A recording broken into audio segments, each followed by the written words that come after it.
Hello everybody, and welcome to another video. We are talking about the Doctor Who season finale, The Timeless Children.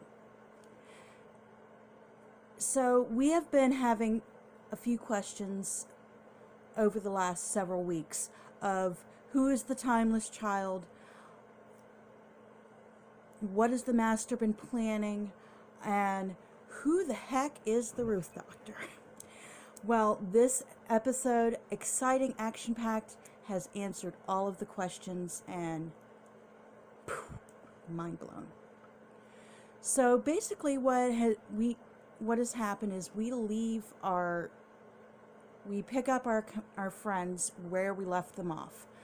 The Doctor has been taken over to Gallifrey by the Master. Ryan and a couple others are by the portal, and Yaz and Graham are on the cyber ship with the other last humans. And this has turned out to be a bit of an ingenious thing on Graham's part. What Graham has decided to do is basically take apart the cyber armor, and in order to get off the ship, hide inside the cyber armor, and it works. Now, what Ryan and the others decide to do is fight off the legions of Cybermen.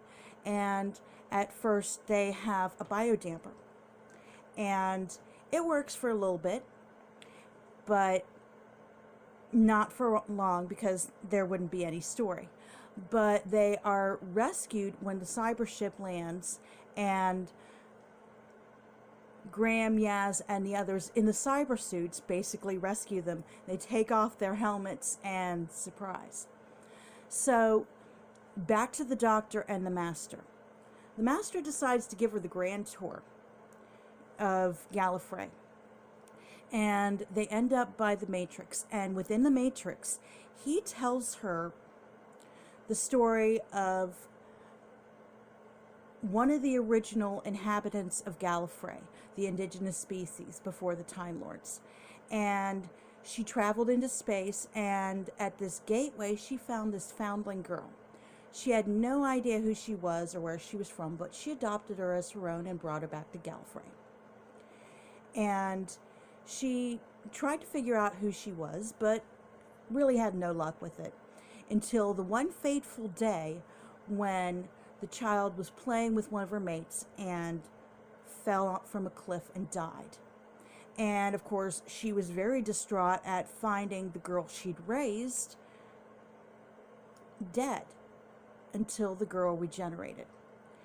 And then, being the scientist she was, she decided that she was going to experiment and find out what the gene was that made the girl regenerate throughout quite a few of the child's lifetimes.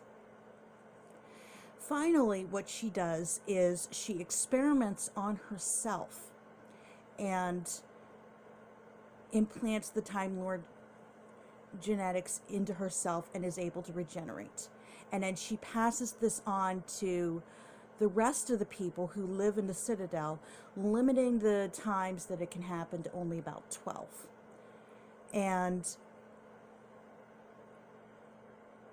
there is another dimension to this. And you remember Brendan from the last episode, the piece of the puzzle we thought didn't fit, the guy who fell from the cliff and then just woke up. Well, it turns out that the timeless child, the very first Time Lord, is the Doctor.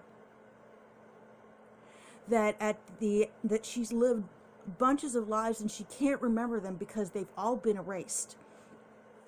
And the time she spent with the Master as children, that was true, that was real. But it wasn't her first time around. Like the Gallifreyan version of reincarnation.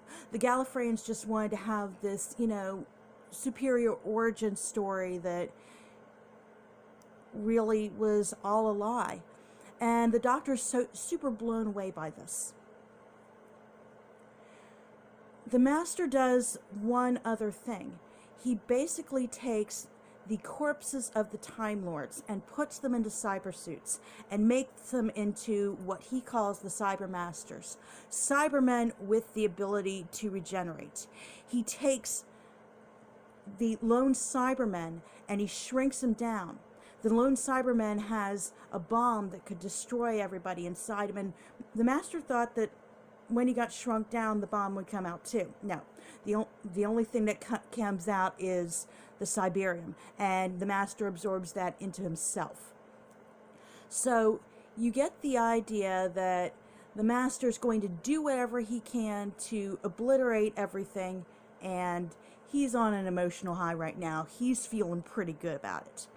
But the Doctor in the Matrix sees the Ruth Doctor, and one of her previous personas. And yes, now we know that she was a pre-Hartnell Doctor, the first Doctor from the classic series. Told you this pretty much turned the whole canon on its head. And she basically tells her she knows what to do, and the Doctor uses all of her knowledge to pretty much break the Matrix, break free from it, and she meets up with her friends and the humans and everything, and she decides that she's going to take the little mini Cyberman with the bomb in him, and she's going to go back and sacrifice herself, sacrifice Gallifrey, sacrifice the Master and all the Cyber Masters in order to save the universe. The Guardian of the Gate comes back in as she's confronting the Master, and she can't do, she can't do it. She can't destroy it. When it comes down to it, that's not who she is. That's never been who the Doctor is.